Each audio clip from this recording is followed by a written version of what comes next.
Alright, we're going to be on Abby for this one today, guys. And Abby, for some reason, I can do a lot of damage on this map now. I guess I just understand it very well. And what you're going to see here is a good example of when and where you guys should be using high explosive shells. Now, in the LT-432, they're only 44 millimeters of penetration. Usually I use the Hawk 30 as an example because the Hawk 30 has one of those guns where it's like 102 millimeters of penetration on the HE shells, and they do, I think, 320 rather than 300, like the LT does.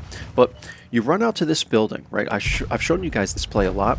You get to this building so you're safe from other people in the back on their team, and you can whack people coming up here. Look, the M41, the Saladin, I kind of get the back of him, and then you're going to see the Bad Chat 12T make the exact same play. And this is why you guys need to carry a few HE shells. It used to be better to carry a couple of HE shells, so you can see I'm about to run away, right? And then the Bad Chat appears, and I'm going to auto-lock the back of this guy, 316 into the back of his tank, and then we light him on fire as well. But even if we didn't light this guy on fire, we would still be close to 1,000 damage here. And if we loaded the APs, well, we wouldn't have even been close to this number, right? Just even if we had some low rolls on the HEs, we wouldn't have even been close to, I'm sorry, it would have been much more than what it would have been if we just used the APCRs or the standard rounds. So this is why I always carry a few HE shells on me, and this is why I really like to run to this middle area, because I never want to run in and take this 6 square here, this F6 square, whatever, E6, whatever you want to call this area. I don't like taking this area because it throws away all of your HP. And you can see we got 1,000 damage at the beginning of this game off of 3 shells, guys. 3 shells. And yes, we got kind of lucky. We lit the Batchat on fire. I wouldn't even call it lucky, though. We hit an HE shell into the back of this guy's tank. You'd think that would light a tank on fire more times than not, right? If you're penetrating with a high explosive round, chances are it's going to F up the tank, and usually that would mean that you would one-shot the tank. But you know, the game can't work like this, otherwise it would be unfair. But you guys understand what I'm saying, right? I think there's a big chance you might light someone on fire, because even in the game, they've put game mechanics into the game where if an HE shell pens, I think it's fairly likely that it will cause some sort of module damage. So now we're in a situation where we've knocked out a lot of these people's HP. The FSV wants to push up into the Batchat, and I'm in agreement here with this guy. But the 12T ends up coming down, and this is a play that I would actually make, because you can spot people coming up to this like ridge line here. And the T25 would have shots. The E25, if he came around, he would have shots at me. So this isn't a bad play at all by the 12T. However, where he makes a mistake is by poking too far out in this gap. I'm aware of this gap, and I'm able to get another HE shell into him for 308, and now this guy is basically a one-shot to most players on the map, except for me, but I am the light tank, right? So now we're at 1,500 damage, and can you believe this, guys? Like, one shot to the T25, we're at 1,500 damage already. I'm well over the hit points of my vehicle, the HP of my vehicle, by damage caused, and we're only, what? We're 3 minutes into this game. Another mistake that I make in this game, this might even be the first real mistake, is I'm trying to get shots into the back or the side of the IS-3A, and I didn't realize that this guy was targeting me.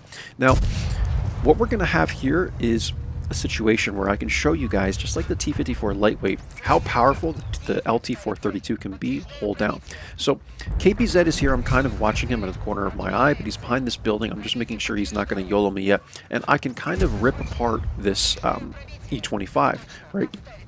So I'm hitting the E25, and then I'm watching to see that if the KPZ is going to press me. The E25 goes dark, so it's tough for me to hit this guy, and now KPZ's here again. I'm going to hit him again, and I'm in this brawl, right? I'm in this brawl with a KPZ, and we were fighting the E25, but now he's dark, and I don't think this guy's going to YOLO me. I'm hoping that the FSV is going to try and help me here or something. Like, I'm holding off so many people. Our team has done a really poor job, in my opinion, of playing, at least on the east, and you know, they're contesting the west fairly well, but we lost a lot of players, and I'm just assuming that that's where it was. It was on the east that we didn't play very well.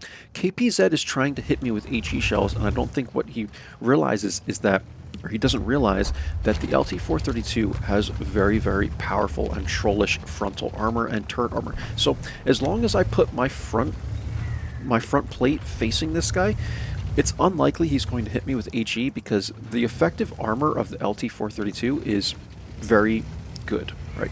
It's not great, but it's good, especially for a light tank because it's like the way it's angled, right? And then you also have the turret armor. So at this point now, I'm almost trying to lure the Ferdinand in so I can try and track him maybe. But there's 3 guys here, and I know that I can't get away from here. I was going to try and get away from here until the Ferdinand appeared. So then I'm like, all right, I have to fight this guy, so let me try and lure him.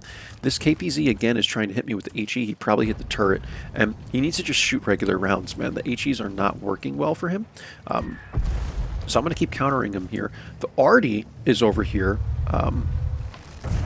Trying to hit the Ferdy, and he actually gets a shot. So good on him for kind of paying attention to the map. KPZ again trying to focus me here. I'm going to try and angle my tank the best I can. He comes down and hits me here. Ferdy bounces me because the LT-432 is rushing and it's trollish. I hit the KPZ once again and clean him up. And finally, we die here with 3,200 damage. And I said something in the chat like, what are you guys doing in the West? Even though they had just cleaned these guys up, man. I'm typing in the chat like, dude, the whole team is right here. And I knew, I was watching the map and I saw that they had basically just cleaned everybody up in the West. But I had to put something in the chat after having such a good fight here. I put like, yo, what are you guys doing in the West? Did you guys set up camping chairs in the West? Or I said something stupid like that. But then as the game advanced, I just told them, look, guys, be careful. It's still a close game. Like, you have to be mindful. But I told them the bat chat's low, the KPZ is low. I told them these people are low in HP, and Ferdy is like, I don't know, half his HP. So and the E25 too, man. Like, how many shots did we get to the E25? 3 shots? We did 508 damage to the E25. So all that damage that I've done against these guys is going to pay off. KPZ is now going to die to the FSV. You'll see here he tries to run down the middle, but the FSV is just going to poke on him again and shoot him. And I find that to be not the greatest play for this guy. He's trying to like run away. It's like, you know, I would have just, if I were the KPZ, I would have just went back to the mid, man, because that's where your team is. But I guess he was just trying to make like a pass through here, and the FSV got the better of him. Unfortunately, Artie hits this guy, and he brings him down to a 1-shot, right? But at this point in the game, guys, I'm going to start fast forwarding. I'm dead, right? We're just going to follow whoever I decided to follow. And eventually this game is going to be a win, and you will see that. But if we didn't do this much damage in the middle of the map, like, dude, I never left the middle of the map. My entire game was in the middle of this map. If we didn't do 3,200 damage in the middle of this map, likely we would have lost this game, right? So this is why I'm always telling you guys, you have to do damage on maps like Abbey. Don't focus on the spotting until the very, very end, because it's not really going to matter. You need to do damage on these maps. Spotting isn't really going to do you anything. It's not going to do anything for the team, and it's not going to do anything for you either, really, because you're not going to be able to get much spotting because everything's already spotted. It's Abbey, like, people can spot for themselves. So I was watching this Artie. The only spot this Artie makes a mistake in is turning back towards the bat chat. What this guy should have done, and I even said to him, back up, man. Like, just back up into the rocks right here, and then this guy can't get behind you. Right? He can't really get behind you. He might be able to hug your side, but at least you'd have a chance. So I was like, always back up, man. Just always back up to like a wall or to the rocks here. And that way you can't be flanked, right? This is very important to note also if you play a turretless tank destroyer. Just back up, guys. Don't try and like... people try and turn and like do all this stuff and then drive forward. Like, find the closest area that you can back up to and back up to that area, because it's very tough to turn your tank that fast. Or what you do is you wait for someone to kind of start circling you, and then as they come around you like this, you turn back this way so that they have to back up, and it's likely that you'll kind of catch up to them because they're now backing up instead of going forward. So here's a quick game on Abbey, guys. Again, this is how I did it. Use the high explosive shells, right?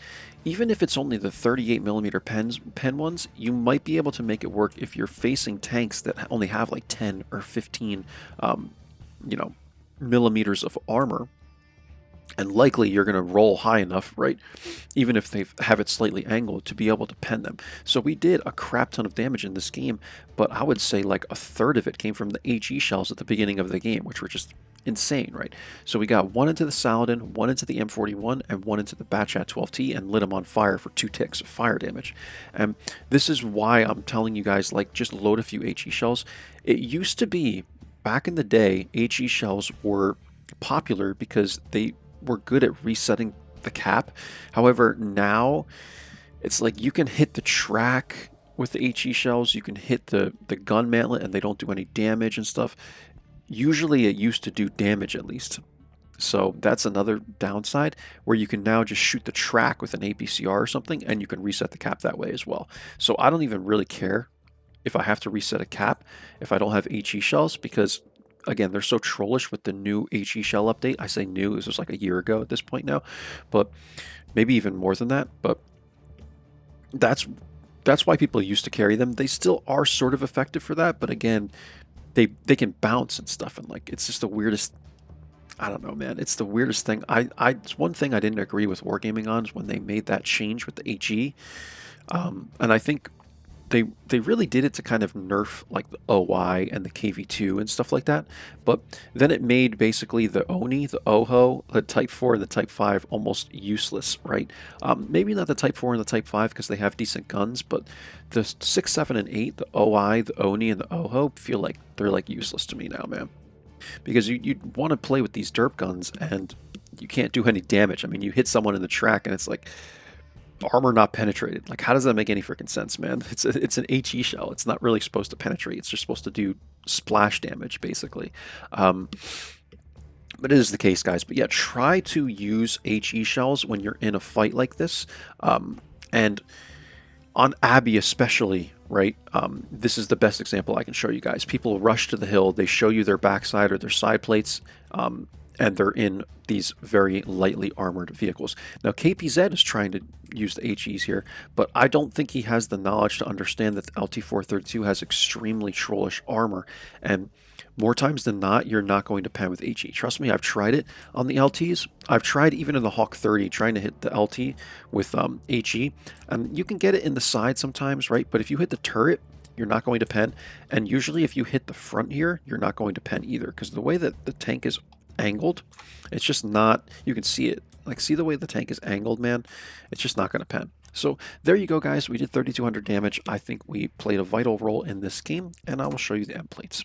So that's Abbey. Second class, 3,192 damage, 837 assist. And we did 1,003 experience, and the Iron Army, the M2Y, even though I kind of was joking around with these guys, they played really, really well, man. The west side of this map played really well, and I think the east side of this map played awful. That's what I kind of gathered from, you know, playing the game and also now rewatching it and recording it for you guys. But west side of this map played very, very well. East side, we played pretty bad, I guess. And the M40, man, this guy, the Artie player, he did really good as well. He did 2k damage, man. It's incredible. So yeah, I mean, the Iron Arnie is really freaking OP. So I must say, like, if you're hull down in this tank, even then, the lower plate, like, it's pretty hard to pen the lower plate on this tank, even if you're not, like, hull down. But he made it work, man. He made it work really, really well. So I'm happy that these guys were able to get the win here, because if I did 3,200 damage on Abbey, I would have been pissed if we lost, but it has happened before, right? So there you go, guys. That's pretty much it. I'll show you the detailed report. There's not much to cover in terms of strategy on this map. There is more going on Abbey than most people think, but if you if you search on my channel, just look up Abbey. I did a really, really in-depth video on Abbey, so I'm not going to do it again here, at least for a little while. Like, I want to give you guys a good amount of videos that are map awareness, but doing them all the time, they're really long videos, right? And doing them all the time is just kind of, in my opinion, tedious and not worth it, because you guys can just go back a couple weeks and look at those videos. But really, the thing on Abbey is you just have to watch out for crossfire. Like, crossfire is everywhere on Abbey because you have two areas of the map that look like corridors, but really there's all these little pockets that you can get shots from on the west and the east side going towards the mid.